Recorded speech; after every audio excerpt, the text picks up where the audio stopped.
സർവത്ര പരിപൂർണമാകിയ പരബ്രഹ്മം സർവദാ മമ ഹൃദി തെളിഞ്ഞു വിളങ്ങുവാൻ സർവാത്മാവായി സർവസാക്ഷിയും താനായി നിൽക്കും നിർവാണ പദത്തിനായി കൊണ്ടിതാ വണങ്ങുന്നേൻ.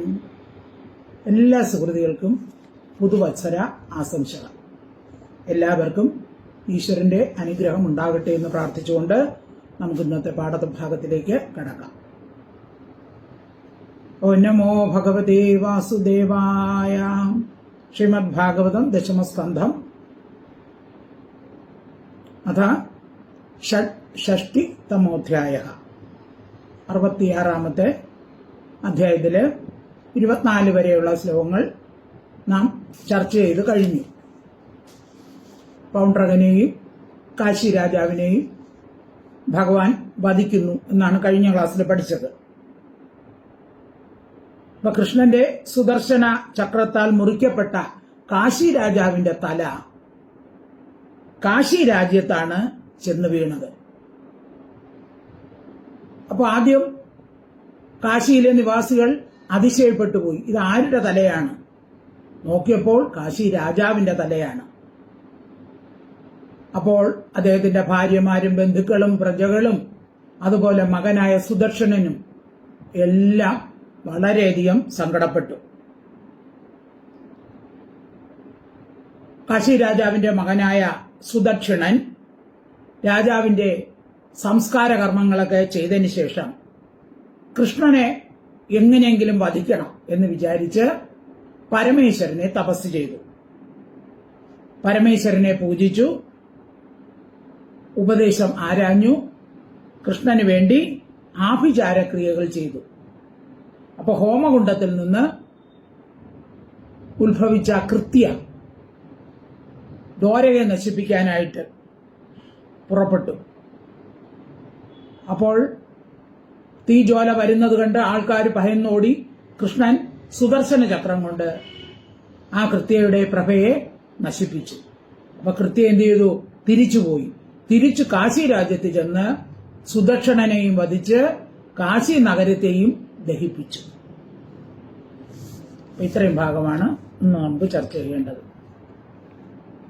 ശ്ലോകം 25. ഓ നമോ ഭഗവതേ വാസുദേവായ. ശിരപതിതമാലോക്യ രാജദ്വാരേ സകുണ്ഡലം കിമിദം കസ്യ വാ വക്ത്രം ഇതി സംശിശ്രേ ജനാഹ. ശിരഹ പതിതം ആലോക്യ. കഴിഞ്ഞ ക്ലാസ്സിൽ പഠിച്ചല്ലോ, കാശി രാജാവിനെ ഭഗവാൻ വധിച്ചു. ഭഗവാന്റെ സുദർശന ചക്രം കൊണ്ട് കാശി രാജാവിന്റെ തല അറുത്തപ്പോൾ തല ചെന്ന് വീഴുന്നത് എവിടെയാണ്? കാശി രാജ്യത്ത്. അതാണ് ശിരഹ പതിതം ആലോക്യ. എവിടെ? രാജദ്വാരേ സകുണ്ഡലം. അപ്പൊ കുണ്ടലമൊക്കെ ഉണ്ടല്ലോ, തലയാണല്ലോ അറ്റുപോയത്. അപ്പൊ രാജദ്വാരത്തിൽ രാജധാനിയുടെ ഗോപുര ദ്വാരത്തിൽ സകുണ്ഡലം, കുണ്ടലങ്ങളോടുകൂടിയ ശിരസ് പതിത വീണിരിക്കുന്നത് ആലോക്യ കണ്ടിട്ട് ഇതൊക്കെയും എന്താകുന്നു? ഇതെങ്ങനെയാണ് ഒരു തല വന്ന് കാശി രാജ്യത്ത് വീണത്? അപ്പൊ ഇതെന്താകുന്നു? ആളുകൾ നോക്കി. കസ്യവ, ഇത് ആരുടെ തലയാണ്? വക്ത്രം, മുഖം. കസ്യവ വക്ത്രം, ഇത് ആരുടെ മുഖമാണ് അല്ലെങ്കിൽ തലയാണ് ഇത് എന്ന് ജനാഹ, ജനങ്ങൾ സംശിശ്രേ, സംശയിച്ചു. ഇങ്ങനെ ഒരു തല വന്ന് വീണപ്പോൾ ഇത് ആരുടെ തലയാണെന്ന് ജനങ്ങൾ സംശയിച്ചു. ശിരപ്പതിതമാലോക്യ രാജദ്വാരേ സകുണ്ഡലം കിമിദം കസ്യ വാ വക്ത്രം ഇതി സംശിശ്രേ ജനാഹ. ശ്ലോകം 26. രാജ്ഞാ കാശിപതേർജ്ഞാത്വാ മഹിഷപുത്ര ബാന്ധവാഹ പൗരാചഹ ഹതാ രാജൻ നാഥനാഥേതി പ്രാരുതൻ. രാജ്ഞഃ കാശിപതേഹേ രാജ്ഞഃ. ഇത് കാശി രാജാവിന്റെ തലയാണ് എന്ന് ജ്ഞാത്വ അറിഞ്ഞിട്ട് മഹിഷ്യ ഭാര്യമാരും പുത്രബാന്ധവം പുത്രന്മാരും ബന്ധുക്കളും പൗരാഹ പ്രജകളും പൗരവാസികളും എല്ലാവരും എന്തു പറഞ്ഞു? ഹാ ഹത കഷ്ടം, ഞങ്ങളും കൊല്ലപ്പെട്ടതായി, ഞങ്ങൾക്ക് നാഥനില്ലാതായി, നാഥ നാഥ ഹേ രക്ഷിതാവേ ഇതി എന്ന് പ്രാരുതൻ കരഞ്ഞു, ഉറക്ക നിലവിളിച്ച് കരഞ്ഞു. ഭാര്യയും ബന്ധുക്കളും മക്കളും പ്രജകളും എല്ലാവരും അയ്യോ ഞങ്ങൾക്കിനി ആരുമില്ലല്ലോ, ഞങ്ങൾ കൊല്ലപ്പെട്ടവരായല്ലോ, അപ്പൊ അങ്ങയുടെ മരണനിമിത്തം ഞങ്ങൾക്ക് രക്ഷയില്ലാതായല്ലോ എന്ന് വിളിച്ച് എല്ലാവരും കരഞ്ഞു. രാജ്ഞകാശിപതേർജ്ഞാത്വാ മഹിഷാപുത്ര ബാന്ധവാഹ പൗരാശ്ച ഹതാ രാജൻ നാഥനാഥേതി പ്രാരുതൻ. ശ്ലോകം 27. സുദക്ഷിണസ്തസ്യ സുതാ കൃത്വാ സംസ്ഥാവിധിം വിദുഃ നിഹത്യ പിതൃഹന്താരം യാസ്യാമ്യ അപചിതിം വിദുഃ. സുദക്ഷിണഃ തസ്യ സുതഃ, തസ്യ സുതഃ സുദക്ഷിണഃ, അദ്ദേഹത്തിന്റെ അതായത് കാശി രാജാവിന്റെ പുത്രനാണ് സുദക്ഷിണൻ. കൃത്വാ സംസ്ഥാവിധിം പിതുഹു സംസ്ഥാവിധിയും കൃത്വാ, പിതാവിന്റെ സംസ്കാര കർമാദികളെല്ലാം കൃത്വാ ചെയ്തിട്ട് നിഹത്യ പിതൃഹന്താരം, പിതാവിനെ കൊന്ന ഹനിച്ചവനെ നിഹത്യ, ഹനിച്ചിട്ട് പിതാവിനെ കൊന്നവനെ കൊന്നിട്ട് യാസ്യാം അപചിതിം പിതുഹു പിതാവിന്റെ അപചിതിം പിതൃകടത്തെ യാസ്യാമി ഞാൻ വീട്ടും. ആരാണോ എന്റെ അച്ഛനെ കൊന്നവനെ ഞാൻ കൊന്നിട്ട് അച്ഛനോടുള്ള കടം ഞാൻ വീട്ടും എന്ന് പുത്രനായ സുദക്ഷിണൻ പറഞ്ഞു. സുദക്ഷിണസ്തസ്യ സുതാ കൃത്വാ സംസ്ഥാപിതിം പിതുഃ നിഹത്യ പിതൃഹന്താരം യാസ്യാമ്യാപചിതിം പിതുഃ. ശ്ലോകം 28. ഇത്യാത്മാഭിസന്ധായ സോപ്യധായോ മഹേശ്വരം സുദർശനോ അർച്ചയാമാസ പരമേണ സമാധിനാം. ഇതി ആത്മന അഭിസന്ധായ, ഇത് എന്ന് ആത്മന മനസ്സുകൊണ്ട് അഭിസന്ധാന നിശ്ചയിച്ചിട്ട്, എന്തോന്ന് നിശ്ചയിച്ചിട്ട്? അച്ഛനെ കൊന്നവനെ കൊന്നിട്ട് ഞാൻ പിതൃകടം വീട്ടും എന്ന് ഇതി എന്ന് ആത്മന മനസ്സുകൊണ്ട് അഭിസന്ധായ നിശ്ചയിച്ചിട്ട് സോ ഉപാധ്യായനോടുകൂടി, അദ്ദേഹത്തിന് ആചാര്യനോടുകൂടി അല്ലെങ്കിൽ ഗുരുവിന്റെ ഉപദേശപ്രകാരം സുദക്ഷിണൻ പരമേണ ഉത്കൃഷ്ടമായ സമാധി കൊണ്ട് മഹേശ്വരനെ അർച്ചയാമാസ പൂജിച്ചു. അപ്പോൾ ഗുരു പറഞ്ഞു മഹേശ്വരനെ പൂജിച്ചാൽ മതി എന്ന് പറഞ്ഞു. അപ്പൊ അങ്ങനെ ഗുരുവിന്റെ ഉപദേശപ്രകാരം മഹേശ്വരനെ പൂജിക്കുന്നു. ആര്? സുദക്ഷിണൻ. ഇത്യാത്മാഭിസന്ധായ സോ ഉപാധ്യായോ മഹേശ്വരം സുദക്ഷിണോ അർച്ചയാമാസ പരമേണ സമാധിനാം. ശ്ലോകം 29. പ്രീതോ വിമുക്തേ ഭഗവാൻ തസ്മൈ വരമദാദ്ഭവഃ പിതൃഹന്ത്രുവധോപായം സവവ്രേ വരമീസ്വിതം. പിതഃ അവിമുക്തേ ഭഗവാൻ തസ്മൈ വരം അദാദ്ഭവഃ പിതൃഹന്ത്രുവധോപായം സഹ വവ്രേ വരം ഈപ്സിതം. പ്രീതോഹോ അവിമുക്തേ പ്രീതഃ, അവിമുക്തേ എന്ന് വെച്ചാൽ കാശിയിൽ, പ്രീതഃ സന്തുഷ്ടനായ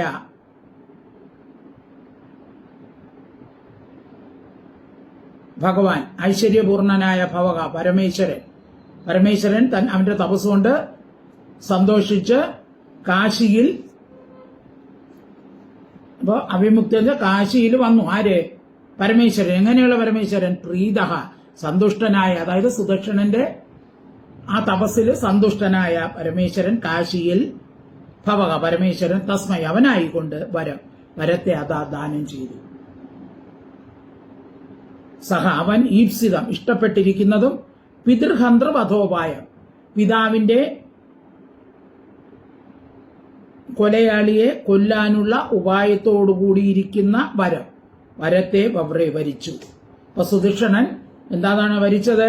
പിതാവിനെ കൊന്നവനെ കൊല്ലാനുള്ള ഉപായം ഉപദേശിക്കണമെന്ന് വരം ചോദിച്ചു. ആ വരം കൊടുക്കുകയും ചെയ്തു. പ്രീതോ അവിമുക്തേ ഭഗവാൻ തസ്മൈ വരമദാത്ഭവ പിതൃഹന്ത്രവധോപായം സവവ്രേ വരമീപ്സിതം. ശ്ലോകം 30, 31 കൂടെ വായിക്കാം.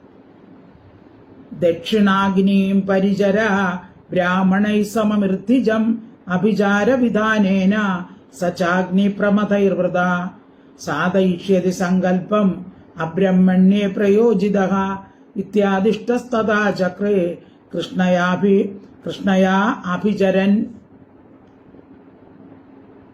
വൃതി.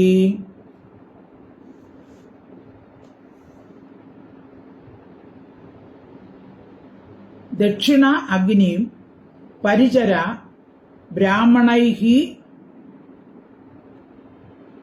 സമം ഋത്വിജം അഭിചാരവിധാനേന സഹ ച അഗ്നി പ്രഥമൈഃ വൃതഃ സാധയിഷ്യതി സങ്കല്പം അബ്രഹ്മണ്യേ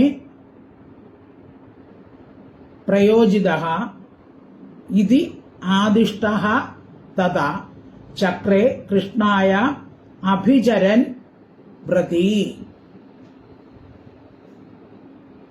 ദക്ഷിണാഗ്നിം പരിചര ബ്രാഹ്മണൈഃ സമം ഋത്വിജം. ഋത്തിക്കായിരിക്കുന്ന, അതായത് യാഗം ചെയ്യുന്ന ബ്രാഹ്മണനെയാണ് ഋത്തിക് എന്ന് പറയുന്നത്. ഋത്തിക്കായിരിക്കുന്ന ദക്ഷിണാഗ്നിയെ ബ്രാഹ്മണൈ സമം, ബ്രാഹ്മണരോടുകൂടി, ദക്ഷിണാഗ്നിയെ ബ്രാഹ്മണരോടുകൂടി അഭിചാരവിധേന, അഭിചാരക്രമത്തെ അനുസരിച്ച് പരിചരിച്ചാലും. അപ്പൊ കർമ്മം കഴിക്കാൻ യജമാനൻ നിശ്ചയിച്ചിരിക്കുന്ന ഋത്തിക്ക് യജമാനന്റെ ഇഷ്ടം അനുസരിച്ച് പ്രവർത്തിക്കുന്നത് പോലെ അഭീഷ്ടത്തെ സാധിപ്പിക്കുന്ന ദക്ഷിണാഗ്നിയെ ശത്രുനാശത്തെ സങ്കല്പിച്ച് വിധിപ്രകാരം ബ്രാഹ്മണനോടുകൂടി യജിക്കുക. അതാണ് പരമേശ്വരൻ പറഞ്ഞത്. എന്നാൽ നിന്റെ ശത്രു ബ്രാഹ്മണൻ അല്ലാതിരിക്കുന്ന പക്ഷം നീ ഇച്ഛിക്കുന്ന വിധം ഭൂതഗണങ്ങളാൽ ചുറ്റപ്പെട്ട അഗ്നി ആ കാര്യം സാധിപ്പിക്കും. ബ്രാഹ്മണനിൽ പ്രയോഗിക്കുകയാണെങ്കിൽ വിപരീത ഫലവും വരും എന്ന് ആണ് കൊടുത്തത്. അതാണ് ഇവിടെ പറഞ്ഞിരിക്കുന്നത്. ഋത്തിക്കായിരിക്കുന്ന ദക്ഷിണാഗ്നിയെ ബ്രാഹ്മണൈ സമം, ബ്രാഹ്മണരോടുകൂടി അഭിചാരവിധേനാണ്, അഭിചാരക്രമത്തെ അനുസരിച്ച് പരിചരിച്ചാലും ആഭിചാരക്രിയകൾ നടത്തുകയാണ്. പ്രഥമൈഹി, എന്റെ ഭൂതഗണങ്ങളാൽ വൃത ചുറ്റപ്പെട്ടിരിക്കുന്ന സഹ അഗ്നി, ആ അഗ്നി അബ്രഹ്മണ്യ, ബ്രാഹ്മണൻ അല്ലാത്തവനിൽ പ്രയോഗിക്കപ്പെട്ടതായിട്ട് സങ്കല്പത്തെ സാധയിഷ്യതി, സാധിപ്പിക്കും. അപ്പൊ ബ്രാഹ്മണനിൽ അല്ലാത്തവനിൽ പ്രയോഗിക്കണം. ഇത് ഇപ്രകാരം ആദേശിക്കുന്നവനായി കൃഷ്ണനായിക്കൊണ്ട് അഭിചരൻ, അഭിചാരത്തെ ചെയ്യുന്നവനായിട്ട് തഥാ അപ്രകാരം ചക്രേ ചെയ്തു. അപ്പൊ അബ്രാഹ്മണരിൽ മാത്രമേ ഇത് ഫലിക്കുകയുള്ളൂ. ബ്രാഹ്മണരിൽ പ്രയോഗിച്ചാൽ വിപരീത ഫലം കിട്ടും. അപ്പൊ അബ്രാഹ്മണരിൽ പ്രയോഗിക്കണം, ബ്രാഹ്മണരിൽ പ്രയോഗിക്കരുത്. അപ്പൊ അത് ശ്രദ്ധിച്ചില്ല.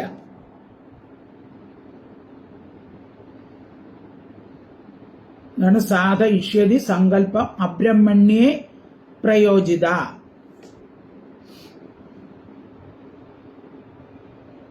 ബ്രാഹ്മണൻ അല്ലാത്തവനിൽ പ്രയോഗിക്കപ്പെട്ടതായിട്ട് സങ്കല്പത്തെ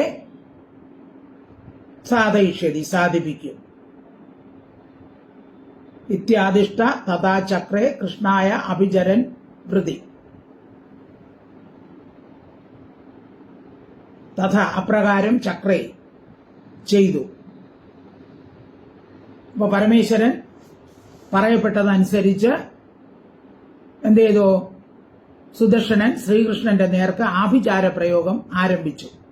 അതിനു വേണ്ടിയിരുന്ന വൃതാദി ക്രമങ്ങളൊക്കെ തെറ്റാതെ ആചരിച്ചു. ദക്ഷിണാഗ്നേം പരിചര ബ്രാഹ്മണൈ സമമൃത്യുജം അഭിചാര വിധാനേന സചാഗ്നിപ്രമതൈർവൃത സാധയിഷ്യതി സങ്കല്പം അബ്രഹ്മണ്യേ പ്രയോജിതഃ ഇത്യാദിഷ്ടതഥാ ചക്രേ കൃഷ്ണായാഭിചരൻ വൃതി. ശ്ലോകം 32-33. തതോ അഗ്നേരുദ്ധിത കുണ്ടാത് മൂർത്തിമാൻ അതിഭീഷണഃ തപ്തതാമ്രശിഖ അശ്മശ്രൂർ അങ്കാരോത്കാരി ലോചനഃ. അടുത്തല്ലേ ഇതോടെ 33. ദ്രംഷ്ട്രോഗ്രഭൃഗുഡീ ദണ്ഡ കഠോരാസ്യ സ്വജിഹ്വയാ ആലിഹൻ സൃക്കണീ നഗ്നോ വിധുന്വൻ ത്രിശിഖം ജ്വലൻ. തതഃ അഗ്നിഃ ഉദ്ധിതഃ കുണ്ടാത് മൂർത്തിമാൻ അതിഭീഷണഃ തപ്ത താമ്ര ശിഖ ശ്മശ്രുഃ അങ്കാരോദ്ഗാരിലോചനഃ. ദ്രംഷ്ട്ര ഉഗ്ര ഭൃഗുഡി ദണ്ഡ കഠോരാസ്യ അസ്യഃ സജിഹ്വയാ ആലിഹൻ സൃക്കണി നഗ്നഃ വിധുന്വൻ ത്രിശിഖം ജ്വലൻ. തതഃ അഗ്നിർ ഉദ്ധിത കുണ്ടാത്. അപ്പോ അവിടെ യാഗം നടത്തുകയാണ്. അപ്പൊ കുണ്ടത്തിൽ നിന്ന്, അഗ്നികുണ്ടത്തിൽ നിന്ന് അതിഭീഷണ, ഏറ്റവും ഭയങ്കരനും തപ്ത താമ്ര ശിഖാ ശ്മശ്രു, തപിക്കപ്പെട്ട ചുട്ടുപഴുത്ത ചെമ്പിന് തുല്യമായ ശിഖയോടും രോമങ്ങളും ഓടും കൂടിയും അങ്കാരോദ്ഗാരിത ലോചന, കനൽക്കട്ട ചിതറുന്ന കണ്ണുകളോടുകൂടിയും ദ്രംഷ്ട, ഒരു കൃത്യം ഉണ്ടായി, അതിൽ നിന്നൊരു കൃത്യം ഉണ്ടായി. ആ കൃത്യയുടെ വിവരണമാണ് പറയുന്നത്. അഗ്നിയിൽ നിന്ന് ചുട്ടുപഴുത്ത ചെമ്പിന്റെ നിറമുള്ള തലയോടും മുഖത്തോടും അതുപോലെ രോമങ്ങൾ, മുഖരോമങ്ങളോടുകൂടി ദ്രംഷ്ട്ര ഉഗ്ര ഭൃഗുഡി ദണ്ഡ കഠോര അസ്യ, ദ്രംഷ്ട്രകളാൽ ഉഗ്രമായതും ഭൃഗുഡി ദണ്ഡങ്ങളാൽ, അതായത് പുരികങ്ങളൊക്കെ വളച്ച് കഠോരമായിരിക്കുന്ന മുഖത്തോടുകൂടിയവനും, അസ്യ അസ്യ എന്ന് വെച്ചാൽ മുഖം, മുഖത്തോടു കൂടിയവനും മൂർത്തിമാൻ ആകൃതിയുള്ളവനുമായ, അതായത് ഒരു മൂർത്തി രൂപം, അഗ്നി പുരുഷൻ ഉദ്ധിത, അതിൽ നിന്ന് ഒരു അഗ്നി രൂപം പുറപ്പെട്ടു. സ്വജിഹ്വയ, തന്റെ നാവ് കൊണ്ട് ശൃക്കണി, ചുണ്ടുകളെയൊക്കെ ആലിഹൻ നക്കിക്കൊണ്ട്, നാവ് കൊണ്ട് ചുണ്ടുകളെയൊക്കെ നക്കി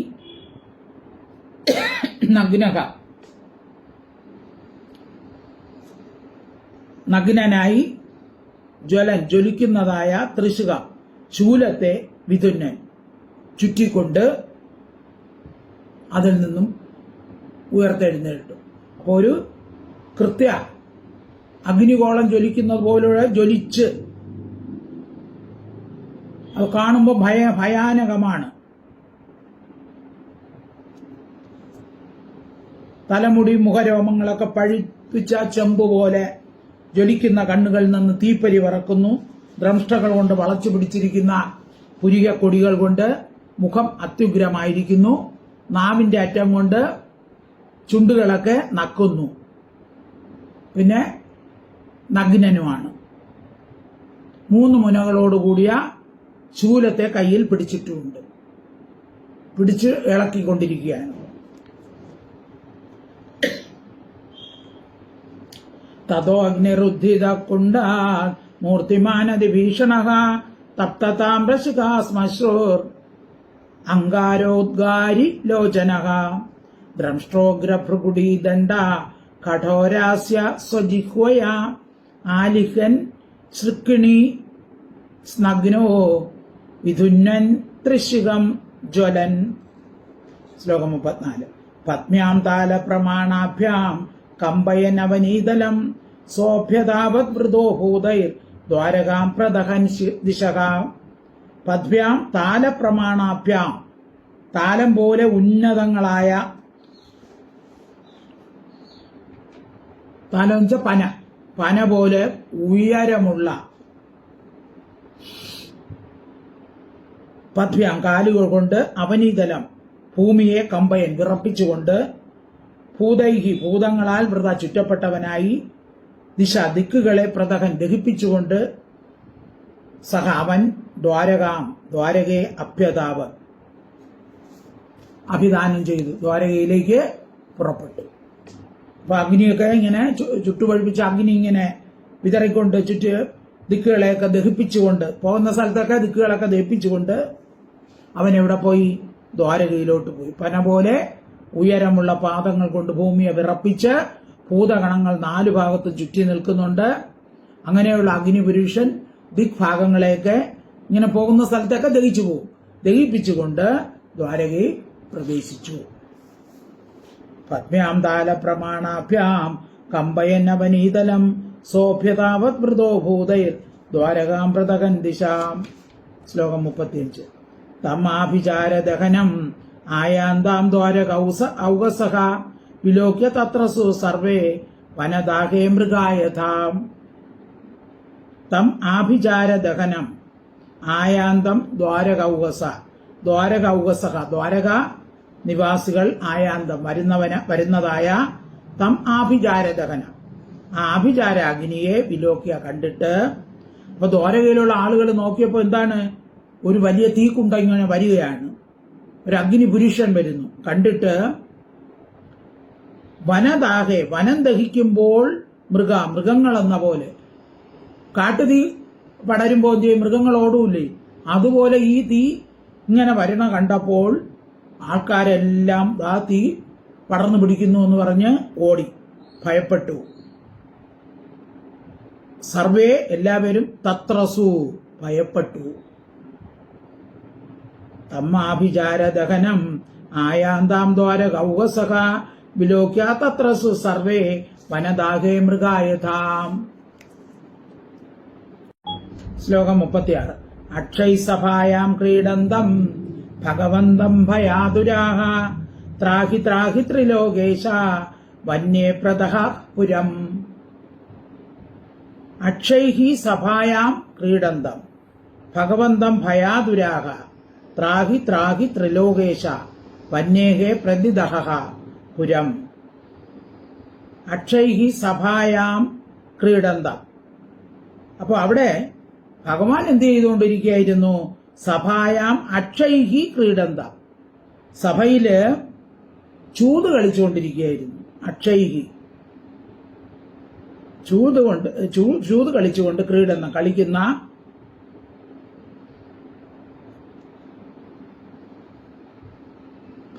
ഭഗവാനോട്, അക്ഷര പകിട എന്ന് പറയും. പകിട കളിക്കുന്നത് ചൂത് കളിക്കുന്നത്, പകിട കൊണ്ട് കളിക്കുന്ന, ചൂത് കളിക്കുന്ന ഭഗവാനോട് ത്രിലോകേശ, 3 ലോകത്തിനും നാഥനായുള്ളവനെ. അപ്പൊ ആൾക്കാര് വിളിച്ചോണ്ട് ഓടി വരികയാണ്. അല്ലയോ ത്രിലോകേശ, 3 ലോകത്തിനും നാഥനായുള്ളവനെ.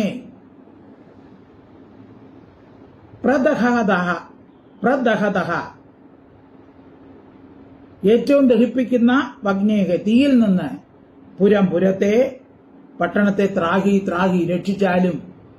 അതാ ദഹിപ്പിച്ചുകൊണ്ട് തീ വരികയാണ്, ഞങ്ങളെ രക്ഷിച്ചാലും എന്ന് ഭയത്താൽ ദുഃഖിതരായ ജനങ്ങൾ വിളിച്ചു പറഞ്ഞു.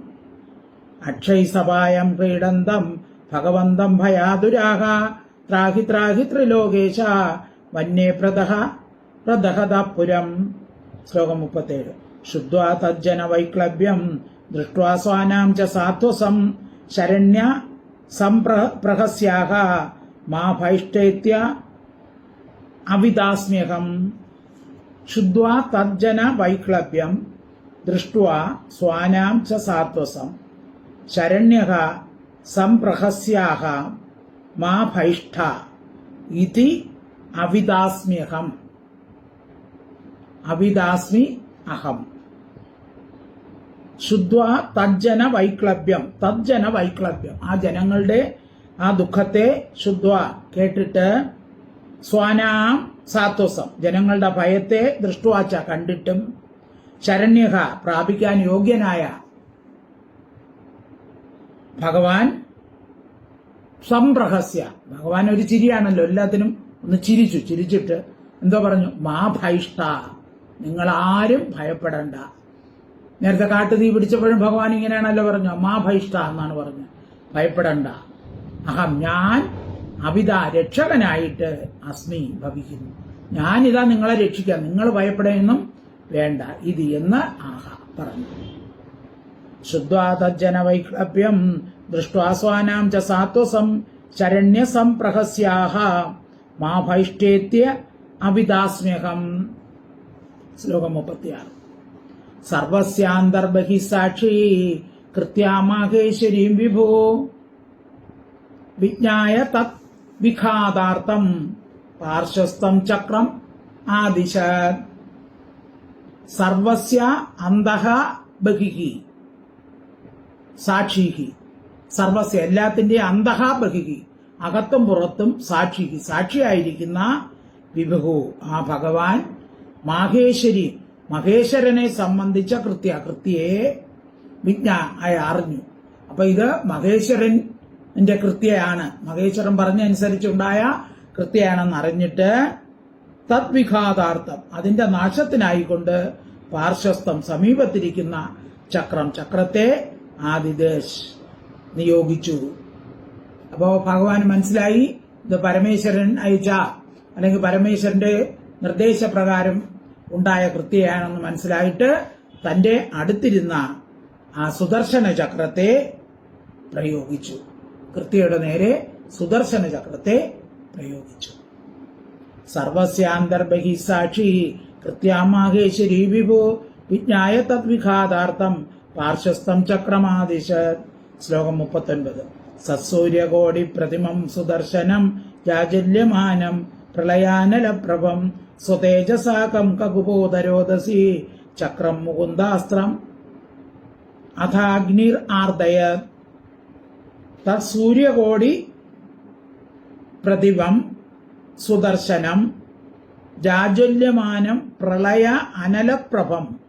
സൂര്യകോടി പ്രതിമം, കോടി സൂര്യന് തുല്യമായ പ്രളയ അനല പ്രഭം, പ്രളയാഗ്നിയെ പോലെ, അതായത് പ്രളയത്തിൽ ഉണ്ടാകുന്ന അഗ്നി പോലെ പ്രഭയോട് കൂടിയതും, സ്വതേജസ തന്റെ തേജസ് കൊണ്ട് കകുപക ദിക്കുകളെയും ആകാശത്തെയും, രോദസി ദിക്ക് ഭാഗങ്ങളെയും, ജാജ്വല്യമാനം ജ്വലിപ്പിക്കുന്നതുമായ മുകുന്ദാസ്ത്രം മുകുന്ദന്റെ അസ്ത്രം, ആ സുദർശന ചക്രം, ആ സുദർശന ചക്രം, സുദർശനം എന്നു പേരുള്ള ചക്രം അഗ്നിയെ ആർദയ പീഡിപ്പിച്ചു. അതിന്റെ കൃത്യയുടെ നേരെ അയച്ചപ്പോൾ ആ കൃത്യയുടെ ആ ശോഭയെല്ലാം ഇല്ലാതെയായി. അഗ്നിയെ ദുഃഖിപ്പിച്ചു എന്ന് പറഞ്ഞാൽ അതിന്റെ പ്രഭയൊക്കെ കുറച്ചു. തത്സൂര്യകോടി പ്രതിമം സുദർശനം ജാജല്യമാനം പ്രളയാനലപ്രഭം സ്വതേജസാകം കകുബോധരോദസി ചക്രം മുകുന്ദാസ്ത്രമദാഗ്നിമാർദയത്. ശ്ലോകം 40. കൃത്യാനല പ്രതിഹതസ രഥാംഗപാണേർ അസ്ത്രൗജസാ നൃപസഭഗ്നമുഖോ നിവൃത്തഃ വാരാണസീം പരിസമേത്യ സുദക്ഷിണം തം സൈർഥിജനം സമദഹത് സ്വഹൃദോഭിചാരാം കൃത്വാ അനലഃ പ്രതിഹത സ രഥാംഗപാണേഃ അസ്ത്ര ഔജസ നൃപാ സഹ ഭഗ്നമുഖോ നിവൃത്തഃ. രഥാംഗപാണേ കൃഷ്ണന്റെ അസ്ത്ര ഔജസ അസ്ത്രശക്തിയാൽ നൃപഹേ രാജാവേ പ്രതിഹനിക്കപ്പെട്ടവനും. അപ്പോൾ ഭഗവാന്റെ ആ ചക്രത്തിന്റെ പ്രഭ കൊണ്ട് ഇതിന്റെ ഈ അഗ്നിയുടെ കൃത്യയുടെ ജ്വാലയെല്ലാം അതിന്റെ പ്രഭ നഷ്ടപ്പെട്ടു. അപ്പൊ അതെന്ത് ചെയ്തു? ഭഗ്നമുഖ താഴ്ത്തിയ മുഖത്തോടുകൂടി പിന്നെ അതിനൊന്നും ചെയ്യാൻ പറ്റൂല. അപ്പൊ അതുകൊണ്ട് നാണിച്ച് താഴ്ത്തിയ മുഖത്തോടുകൂടി സഹകൃത്യാനല കൃത്യാനല ആഭിചാര അഗ്നി പുരുഷൻ നിവൃത്തക മടങ്ങി വാരാണസി കാശിയിലേക്ക് പരിസമയത്തെ അവിടെ പോയി. അവിടെ നിന്നല്ലേ അയച്ചത്, അതുകൊണ്ട് തിരിച്ചവിടെ പോയി. ഇർത്തിക് ജനം ഋത്തിക്കളോടുകൂടിയ തം സുദക്ഷിണം ആ സുദക്ഷിണനെ സ്വകൃത അവനാൽ ചെയ്യപ്പെട്ട സഹ ആഭിചാരം സമതഹ ദഹിപ്പിച്ചു. അപ്പോൾ അതാണ് താൻ ചെയ്യുന്ന കർമ്മങ്ങൾ താൻ തന്നെ അനുഭവിച്ചിടുകന്നേ വരുമല്ലേ. താൻ ചെയ്ത കർമ്മം തിരിച്ച് തനിക്ക് തന്നെ അത് പ്രയോഗിക്കപ്പെട്ടു. അപ്പൊ ആ കാശി രാജാവിന്റെ മകനായ സുദക്ഷിണനെ എന്ത് ചെയ്തു? ഈ കൃത്യം വന്ന് തിരിച്ച് ദഹിപ്പിച്ചു.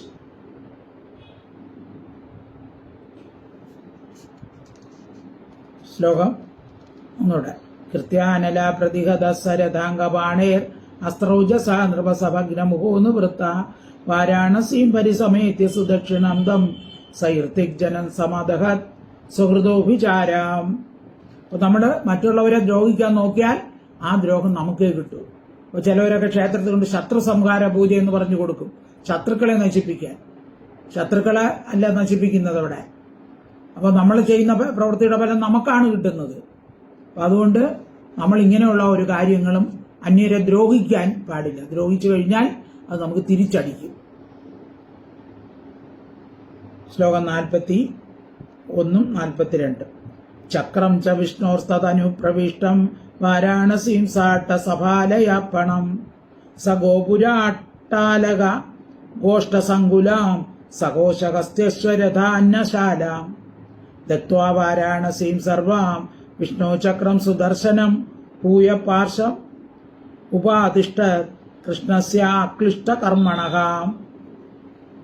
അപ്പൊ ചക്രം ച വിഷ്ണോഹോ തത് അനുപ്രവിഷ്ടം വാരാണസി സ അട്ടസഭ ആലയ ആപണാം സ ഗോപുര അട്ടാലക കോഷ്ടസങ്കുല സകോശ കസ്ത അശ്വ രഥ അന്നശാലാം ദത്വാ വാരാണസി സർവം. അപ്പോ വാരാണസിയിലുള്ള എല്ലാത്തിനെയും അത് നശിപ്പിച്ചു, ദഹിപ്പിച്ചു. അനന്തരം വിഷ്ണുവിന്റെ ചക്രം വാരാണസിയെ കാശിയെ പ്രവേശിച്ചിട്ട് സാ അട്ടസഭാലയ, അതായത് അവിടെയുള്ള എല്ലാം ഗോപുരങ്ങളും മണ്ഡപങ്ങളും വീടുകളും അങ്ങാടി തെരുവുകളും എല്ലാം ഗോപുര അട്ടാലക കോഷ്ടസങ്കുല, ഗോപുരങ്ങൾ കോഷ്ടങ്ങളെന്ന് വെച്ചാൽ ഭണ്ഡാരശാലകള് കൊട്ടാരങ്ങള് ഇവയെ തിങ്ങിയ സകോശ ഹസ്ത്യ അശ്വ അന്നശാല, കോശ ഖജനാവ്, ഹസ്ത്യ അശ്വ രഥ അന്നശാല, ആനപ്പന്തി, കുതിരയെ കെട്ടുന്ന സ്ഥലം, തേർ നിർത്താനുള്ള സ്ഥലം, ഇങ്ങനെയുള്ള എല്ലാം അന്നശാല അന്നശാലയോടുകൂടി വാരാണസി കാശിയെ സർവം മുഴുവനും ദഹിപ്പിച്ചിട്ട് വിഷ്ണോഹോ സുദർശനം ചക്രം, വിഷ്ണുവിന്റെ സുദർശന ചക്രം പൂയക പിന്നെയും ആക്ലിഷ്ടമായ കർമ്മത്തോടുകൂടിയ കൃഷ്ണന്റെ പാർശ്വ സമീപത്തെ ഉപാധിഷ്ഠ സ്ഥിതി ചെയ്തു. അപ്പോ ഇതിനെല്ലാം നശിപ്പിച്ചിട്ട് കാശി മുഴുവൻ ദഹിപ്പിച്ച ശേഷം ഒരു പ്രയാസവും കൂടാതെ ആ കൃഷ്ണന്റെ സുദർശന ചക്രം കൃഷ്ണന്റെ അടുത്ത് തന്നെ തിരിച്ചെത്തിച്ചേർന്നു. അപ്പൊ സ്ഥാനമഹിമയൊന്നും നോക്കാതെ ആഭിചാര കർമ്മം ചെയ്താൽ ഇതായിരിക്കും ഫലം. ആഭിചാരം ആര് ചെയ്യുന്നു അവർക്ക് തന്നെ സർവനാശം ഉണ്ടാകും. ഇതുപോലെ പലരും ചെയ്യും, അടുത്തുള്ളവനെ ബന്ധുക്കളെയൊക്കെ നശിപ്പിക്കാൻ വേണ്ടി ഇതുപോലെ ആഭിചാര കർമ്മം ചെയ്യും. അവസാനം എന്ത് ചെയ്യും? അവന് തന്നെ അത് വിനയായിട്ട് വരും. ചക്രം വിഷ്ണോർത്തതനുപ്രവിഷ്ടം വാരാണസീം സാട്ട സഭാലയാവണം സഗോപുരാട്ടാലക കോഷ്ടസങ്കുലാം സകോശകസ്തേശ്വരദാനശാലാം ദക്വാ വാരാണസീം സർവം വിഷ്ണോ ചക്രം സുദർശനം ഭൂയപാർശ്വമുപാതിഷ്ഠത് കൃഷ്ണസ്യാക്ലിഷ്ടകർമ്മണാം. ശ്ലോകം 43. ഏനം ശ്രാവയേൻ മർത്യ ഉത്തമ ശ്ലോക വിക്രമം സമാഹിതോ വാ ശൃണുയാത് സർവപാപൈ പ്രമുച്യതേ. യഹ ഏനം ശ്രാവയേൻ മർത്യ ഉത്തമ ശ്ലോക വിക്രമ. ഉത്തമ ശ്ലോക വിക്രമ. ഉത്തമ ശ്ലോകന്റെ വിക്രമരൂപമായ, അതായത് ഭഗവാന്റെ ആ പരാക്രമരൂപമായ ഏനം ഇതിനെ യഥാമർത്യക യാതൊരു മർത്യൻ ശ്രാവേത് കേൾക്കുന്നുവോ, അതായത് ഭഗവാന്റെ പരാക്രമത്തെ വിവരിച്ച ഈ കഥ, പൗണ്ഡ്രകന്റെ വധവും കാശി രാജാവിന്റെ വധവും യാതൊരു മനുഷ്യൻ ശ്രാവേത് കേൾക്കുന്നുവോ, സമാഹിത മനസ്സിനെ അടക്കിയിട്ട് ശുണിയാൽ കേൾക്കുന്നുവോ, സഹ അവൻ സർവപാപങ്ങളാൽ പ്രമുച്യത മോചിപ്പിക്കപ്പെടുന്നു. അപ്പൊ ശ്രവണമാത്രത്താൽ അജ്ഞാനത്തെ നശിപ്പിക്കുന്ന ഭഗവാന്റെ ഈ കഥ, പൗണ്ഡ്രക വധവും കാശി രാജാവിന്റെ വധവും ഈ ആഭിചാര ക്രിയകൾ നടത്തിയതും ഇതിന്റെ ഈ കഥകൾ യാതൊരു മനുഷ്യൻ ശ്രദ്ധയോടുകൂടി കേൾക്കുകയോ കേൾപ്പിക്കുകയോ ചെയ്യുന്നുവോ അവൻ സർവപാപത്തിൽ നിന്നും മുക്തനാകും. നമ്മൾ ഈ കഥ പഠിക്കുകയാണ് അല്ലെ, നിങ്ങളെല്ലാം ഇത് മനസ്സിലാക്കിയിട്ട് വായിക്കുകയും ചെയ്യും. അപ്പൊ നിങ്ങളുടെ സർവപാപങ്ങളും ഇല്ലാതാകും. ഏനം ശ്രാവയൻ മർത്യ ഉത്തമ ശ്ലോക വിക്രമം സമാഹിതോ വാ ശൃണുയാത് സർവപാപൈ പ്രമുച്യതേ. ഇത് ശ്രീമദ്ഭാഗവതേ മഹാപുരാണേ ദശമസ്കന്ധേ ഉത്തരാർത്ഥേ പൗണ്ഡ്രകവധോ നാമ ഷഡ്ഷഷ്ടി തമോധ്യായക സമ്പൂർണം. സർവത്ര ഗോവിന്ദ നാമ സങ്കീർത്തനം. ഗോവിന്ദ ഹരി ഗോവിന്ദ.